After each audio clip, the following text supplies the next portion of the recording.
I went from coaching for over 6.5 years of divorce. I wrote my divorce book, which is right there.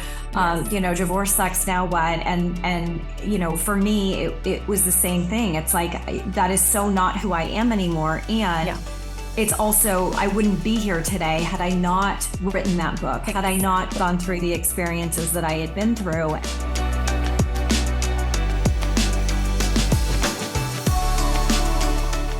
Hello, everybody, and welcome to another episode of the Power in the Pause podcast. I am Wendy Page Sterling, your host, and I'm so excited that you have joined me today on this episode. Now, quickly, as a reminder, do not forget to please hit subscribe so that you do not miss a single episode that comes out every single week. And it would mean the world to me if you would please leave a 5-star rating as well as a review so that more people can find this podcast. Thank you, thank you, thank you.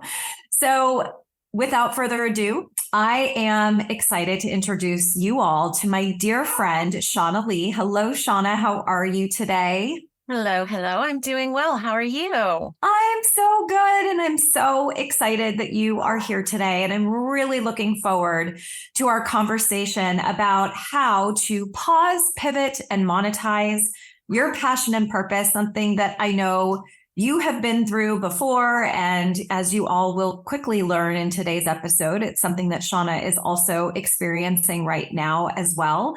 So before we dive in, let me share a little bit more about you with our audience. So Shaunna is a best-selling author with a wealth of experience leading women through their own start again moments. She is the host of the Start Again podcast, and she's an amazing coach to her clients through one-on-one coaching, as well as through her many online courses. And her work centers around mind, body, and soul alignment, falling in love, and learning to monetize your gifts. Shaunna, thank you for being here today. And I would love for you to kick off this episode with sharing with our audience a little bit about your story and one of those pivotal moments in your journey where you had to pause, reflect, and power through. Yes. Well, first of all, thank you for having me today. I am super excited to be here. It's not always been an easy thing for me to talk about me and my story, but I will tell you the most pivotal moment is probably the one to kind of kick off the conversation with. And that was when I found myself getting divorced for the third time. This was a kick me when I'm down moment. I tell people all the time because I like to poke fun and I think humor makes things a little easier to stomach. I used to say that I was like Ross Geller from Friends, where he was just fighting tooth and nail not to be divorced a third time. That was me. That was totally me. And so when I found myself divorced, this was when it was the year I turned 40. So it was like a double whammy. And here I was once again, because I had been divorced before. I had been the single mom before. I had started again, time and time again. But for whatever reason, this one felt monumental. And I really struggled. So the pause for me was, I'm going to focus on myself. I'm going to focus on being the best mom I can to these two littles that are still home with me. I bought myself an amazing house as I was leaving that marriage. And that was my 40th birthday present to myself. Yeah. And so the house became so much more than just like a 40th gift. It really became this representation of what I could do and what was possible, even though life felt like it was falling apart. It gave me an opportunity to say, and I remember, I will never forget the first post I made of us sitting on the back porch, because this back porch is amazing. And it was #new beginnings. And for me, it was really this moment of saying, okay, what is now possible from where I am now? Because what I have learned in all of those losses and start again moments is that it is an opportunity, if we choose to look at it that way, for rebuilding. And you're not starting over, you're starting from where you are, which brings a wealth of experience and knowledge and wisdom gained. And so I was doing my best to be positive in that moment. And really, I gave myself permission to pause and to heal, truly heal for the first time after any one of those marriages had ended. I was finally doing the work to, take care of myself and prepare myself for when and if one day I might want to be in a relationship again. So that was really kind of that first moment for me to really, well, I would say it's the biggest moment where I was like, okay, let's pause, let's reflect, let's do the healing. And now what do we do? Yeah. And, I think so many people can relate to your story in so many different ways. I think what I loved what you said, and I so much so I had to write it down, but when you said you're starting from where you are, I think is so powerful, because so many times we think like, oh, I'm starting over, right? Like it's this like I've taken 100 steps back and now I'm starting from way back there, instead of like rooting yourself in this moment. And yes, you've traveled many, many roads, but really ultimately where it is that you are is a result of, the lessons that you have learned. And I love what you said about that. It's really, it's starting from where it is that you are. And so how can somebody who's thinking about that, who maybe had like an aha, like I just did, where I was like, God, that's so beautiful. Okay. So you start from where you are. Great. Mm-hmm. Now what? Right. So it's like, if somebody is wondering, once I embrace that mentality, how do I take my first step forward? Right. Like, and how do I make sure that it's aligned with my heart, what lights me up, what is passionate for me, like that gives me purpose? Yeah. And I think in that moment, what's really critical is the pause that we're talking about, right? So yes, you can go do and be anything you want from this point forward, but the pause is really important because it gives you time to actually reflect. And I think that's where a lot of the healing comes from, but really a lot of our intention for where we go next also comes from that reflection of, what if we were to sit in that moment of I'm not starting over, but I'm starting from where I am, you have to give yourself credit for where you've been and what you've learned and what you're bringing with you moving forward. And so I think that moment of reflection is twofold. So if we're talking about a relationship that's ended, there is what I see a lot of people not do is taking ownership for their part in that relationship, because I think that's where our growth comes from, where we can say, all right, this is where I didn't show up in the way I would like to moving forward, or this is how I made a mistake, or whatever the case may be. So the reflection is, partly taking responsibility for where you've been, but also more importantly, I think taking credit for what you've done well and giving yourself kudos for how you did show up well and what you have learned and how you have grown as an individual. I think too often we don't give ourselves credit for how far we've actually come. And so I think that pause is really important so we can do that reflection. And then from that place, you can say, okay, now what? Where do I go? And I think that's where the fun begins, really, the daydreaming, the thinking big, the challenging yourself to think even bigger than what, the first couple thoughts that came to mind. And then the one thing I like to tell people to do is, because a lot of what I do in my coaching is kind of guide through journaling. And so, I've got journal prompts to like walk you through answering different questions. But my favorite moments are when you say, what do you really want? And you've got a thought that comes like in 2 seconds. It comes immediately to you. And then half a second later, you say, oh, no, that's not possible because of XYZ. That's the one that I'm like, no, let's not skip past that. Let's go back to the one that you immediately dismissed and sit with that one, because that I think is where life gets juicy and fun. Right.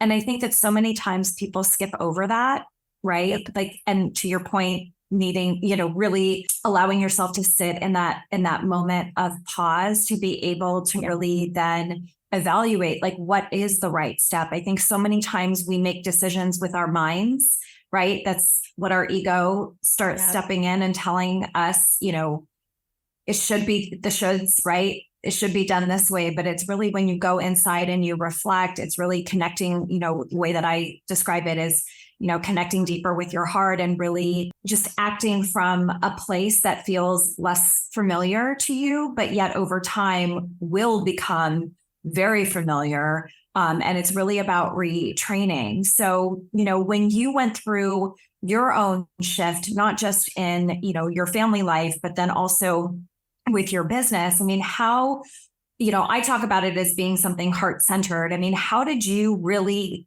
know that it was your true passion and that it wasn't your ego trying to tell you you should be doing this and that? Probably because it scared the hell out of me is the honest answer. I love that. So I started with this kind of personal moment in my life. But simultaneously, what was happening within just a year or two after that was I got let go from my second corporate job in a single year. And so I had this again on my knees moment where I was like, the heck am I doing with my life? What am I supposed to be doing? And in the entire 20 years that I was in corporate America, I felt like there's something missing and I wasn't quite fulfilled. And I was making good money and I was providing for my family, and that felt amazing. And definitely that was leaps and bounds beyond where I had come from as a child. I grew up super poor in South Austin. And so being able to drive nice cars and put my kids in all the sports that they wanted to do all these things and provide for them financially was this major accomplishment for my family and where I came from. But the whole time I felt just like, is this really all there is to it? And so I think that was the little whisper we always have that we kind of ignore, we dismiss. So when I found myself jobless again in that same year, I thought, okay, what the heck am I doing? I'm going to take this minute to pause, do a little soul searching. I had a little tiny nest egg and I thought this buys me a little time and I'm going to figure out what I should do. This was also when I had started meditating and really kind of full force came back into my journaling. And so both of these two things really changed the direction of my life. But it was in meditation where I kept hearing, write the book, write the book, write the damn book. Like my guides they talk to me the way I talk. And so I write the damn book. Mine too. They're very, very opinionated. Yes. Yes, I love it. But honestly, it's because I wouldn't hear it otherwise. But so I finally was like, I remember this moment. I was like, oh my gosh, this is why I've been divorced 3 times. Because I know every single type of divorce that exists from personal experience. I can help any woman with any type of divorce not only get through it, but then thrive after. And so that's where my book idea came from, my So You're Divorced, So What book, my bestseller. And so that really was another one of those moments where I had to pause, reflect, and decide quite intentionally to use what was a horrible experience in my life for good. And that was the catapult for my entire business. Yeah, that's amazing. And I have to imagine, I mean, you and I have similar stories in that, same thing, left corporate, started my own business. And I think that, deciding to become an entrepreneur is a commitment and it does take hard work. There's no magic wand, guys, all of a sudden, things happen magically. Yes, I do believe in the power of manifesting. And again, there's action that is involved in manifesting. Yes. But, yes. I'd love for you to share a little bit about how, for those people who are facing similar situations to you right now, right, where you figured out an idea on how to monetize something that you were passionate about, something that you had a tremendous amount of personal experience and knowledge around. How can somebody navigate balancing sort of how do I monetize this? And I'm super passionate about it, but I don't know how do I connect these dots? So I would say the more that you tap into your own intuition, your higher self will guide you, and you will almost never know point A to point Z, what that looks like, but you'll know step 1 to step 2. And there have been plenty of times, I think writing the book was a perfect example where I did not know where that was going to lead. I had no idea I didn't know how to market a book. I didn't know how to sell it. I thought, well, I can't sell a book until I write a book. So I wrote the book. And so I thought, well, I'm just going to do the one thing. And it was like a tug on my heart. It was a pull to do this thing. So I would say that my best advice would be to say, you don't have to figure it all out at one time, but you need to take the first step. Take one little step and then figure out what the next step is. Because I think from there, it amazes me when I look back in hindsight to be like, I had no idea what this was going to do. But then I realized, oh, that led me to this next thing, which led me to this next thing, which led me to starting a podcast, which never in a million years would I have said, oh yeah, I'm going to start a podcast. So like, it just was one little thing led to another. And then you look back and you're like, wow, okay, I see how that makes sense now. But looking forward, it would not have made sense.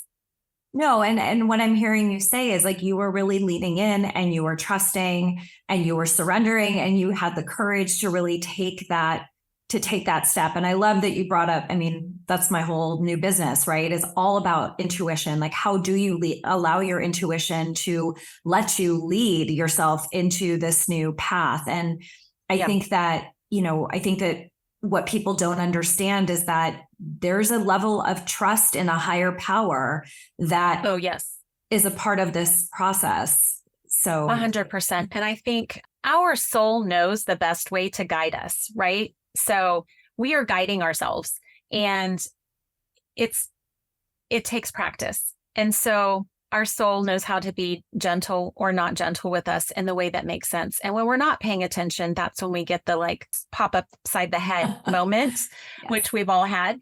But I think when we lean into those little tiny moments, like I could start writing a book and nobody had to know about it. I could do that in the comfort of my own home. It was still scary. It was still, who the heck am I to write this book? Why would anybody want to read this? Like all of that stuff we're working through. But I think the more you lean in and you trust yourself to say, okay, I'm just going to see where it goes.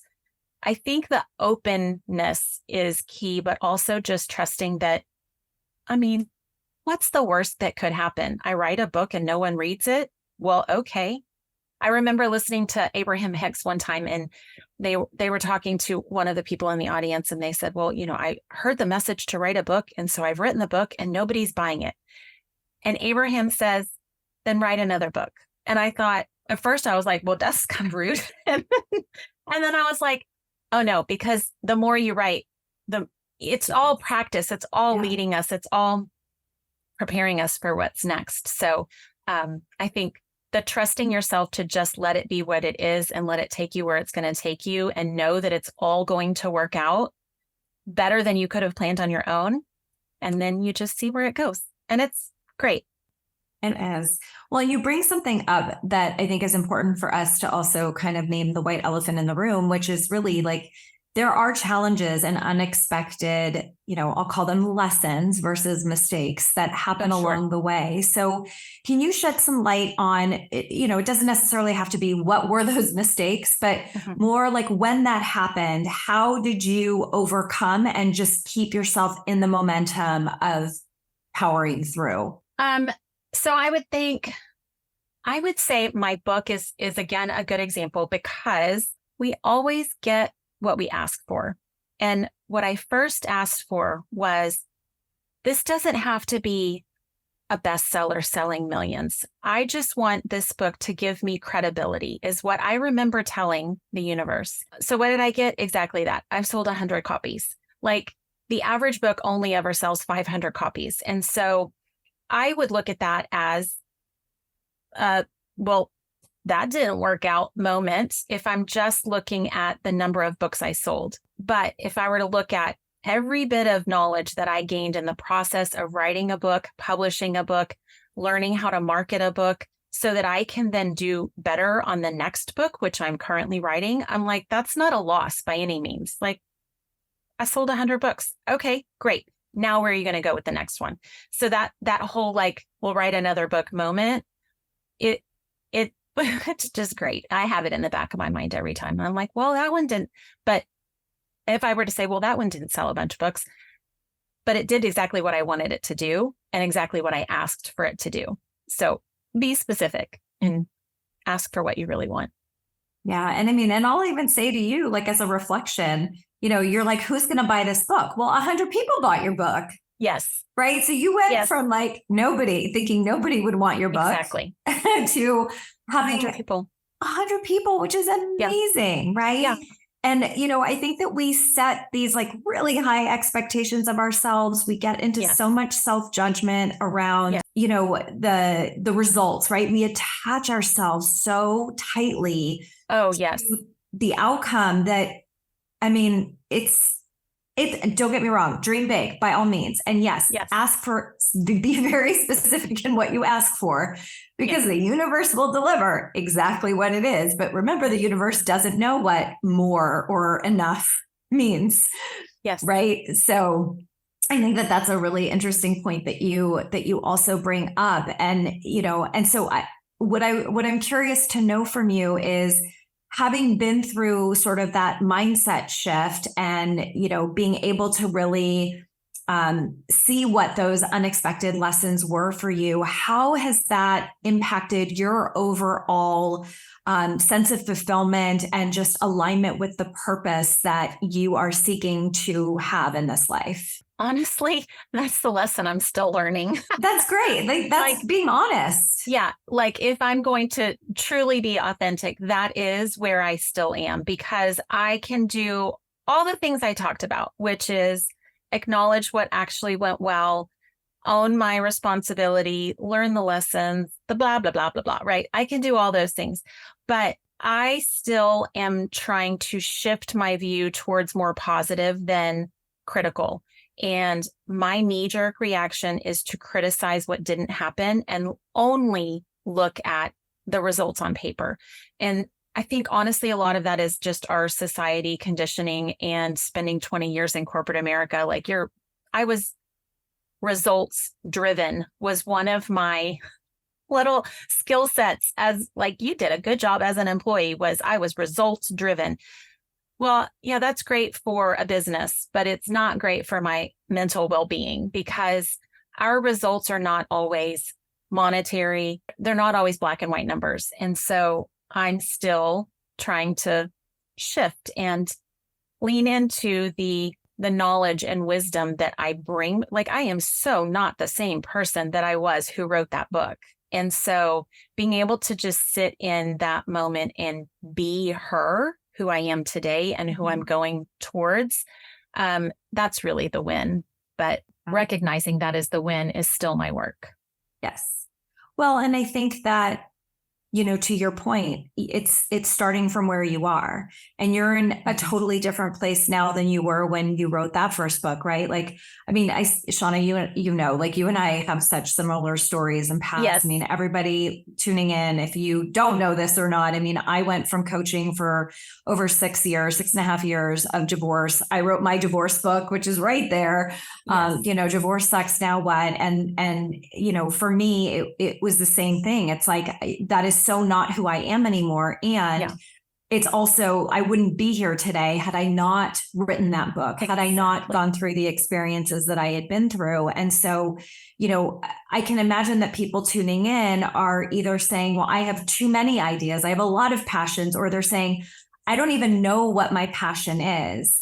And so what would you say to somebody? Because I mean, you have been through many pivots, many shifts in both your personal life, your professional life. What would you say to somebody, like in terms of advice or, words of inspiration? Maybe it's to your younger self, who are trying to navigate and figure out what their path gets to look like. What would you say to them? Well, first I would be like, same girl. I love you. I am so multifaceted in my interests that it is so hard to focus on any one thing, because honestly, I want to do all the things. And I think the hardest thing for me is to recognize that, yes, sweetie, you can do all the things, but just do one at a time, or maybe two at a time. I'm a good multitasker, but as I've learned, we don't do any one thing well when we're doing many things at one time. And so for me to just give myself permission to just do one thing and love it and focus on it and see where that can take you, and then come back to all the other things. I have so many book ideas. I have so many course ideas. I have so many business ideas. I think that is the sign of a creative mind that is, that's what we're all here to do, I believe, is to tap into our creativeness. I think we are all creative beings, even for the people saying, there's not a creative bone in my body. Yes, there is. It just looks different than someone else's. Yeah. And I think my advice, if I were to give advice to the younger me, well, it's twofold. One is just relax. That has been my biggest lesson to learn to date, is just relax. Because when I can do that, truly, it allows me to lean into the joy and to see where my passion truly lies. And I'm not then chasing a dollar or creating something just to see how much I can make from it, but I'm truly creating from a place of tapping into the divine and sharing what was shared with me. I think that is the most beautiful creative experience that exists. I think that's what we're all here to do. And so my advice really is just to relax and lean into what feels good and what makes you happy, what lights you up. I think for me personally, it's taken a long time to figure out what am I passionate about, and what would I say I'm real. And what's interesting is monetizing your gifts and making your passion a career are not the same thing. So we can monetize a gift because, and this is what and I'm taking a tangent here now, but that was kind of what we wanted to talk about today. But when we monetize a gift, it's not always what we're passionate about. And I think that that's what people confuse sometimes. So like, what am I passionate about? What really lights me up? I love dancing. I almost never dance. So just finding moments to be able to dance more, dance in my kitchen while I'm telling my kid to put her shoes on, like those moments are where the joy comes from. And that's what then lets every other thing that I have to do next, or I get to do next, it makes it more fun. And so our passion, well, I'm not making money if I'm dancing. I mean, maybe somebody's dancing in their kitchen and making money from it, but I'm not going to. They are if they're posting a reel about I their, guess. who knows? Who knows? But I think when it comes to monetizing your gifts, I think what I'm truly good at, what my gifts are, the reason people have a hard time with this is because it feels too easy. It feels like, why would I make money doing that? And the reason that it is easy is because it is a gift to you, of yours, that someone else doesn't have. And when we have the ability to monetize what we're truly just innately good at, it becomes easy. I think attracting money should be easy, and we make it way harder than it needs to be. And so I think that's where, when I'm trying to kind of guide a conversation around monetizing your gifts, I just am trying to help people realize that they can make money way easier than they probably are today. And then it opens up time for us to do the things we're passionate about just because it brings a smile to our face. And I don't think that our passions always have to equal our careers. I think some people can marry the two together, and that's brilliant when it happens that way, but I don't think it happens that way for everybody. No, and honestly, like what I'm hearing you say, or what I'm taking, what's kind of sinking in about what you said that I'd like to, convey to everyone listening is what you have experienced is that when you are living your life in alignment with your passions, that it allows us to monetize the gifts that we have in our life that may not be the same as our passions, right? So it's like, I know that when I am, one of my passions is like, I love playing tennis. Like I had been playing tennis since I was 5 years old. And when I have tennis in my calendar, at least 2 days a week, I know that I am living into what I am passionate about, right? Or I love journaling. I build that into my schedule. I love reading books. I'm always reading a book. So by me allowing myself, right, giving myself permission to engage in my passions actually enables me to show up in my business in a way that enables me to work.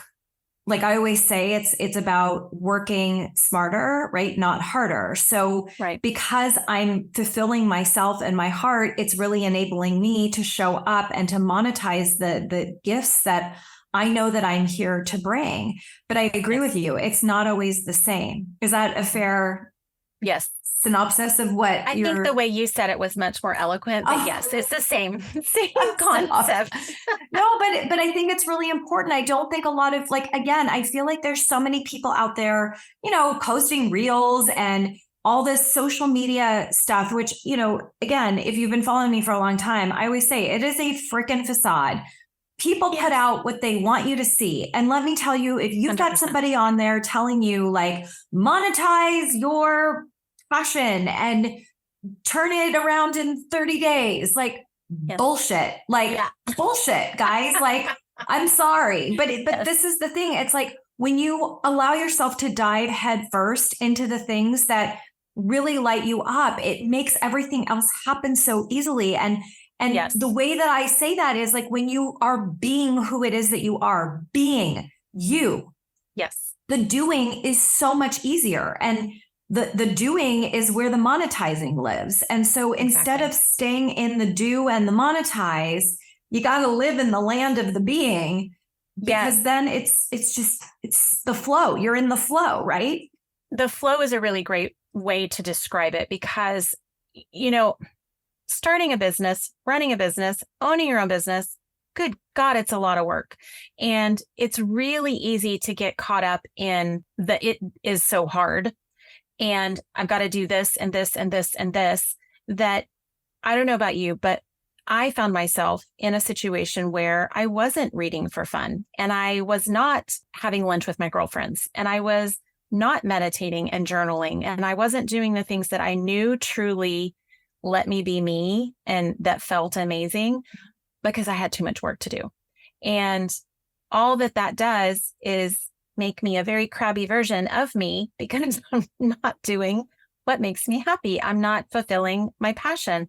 And so I think when we give ourselves permission to just do the damn thing that you love to do because it makes you happy, that's where the creative idea for the next book comes from. That's when, you're like, oh, well, what if I did it this way? And it's a way easier way to do whatever the thing is in front of you. It's just life gets easier and the doing gets easier.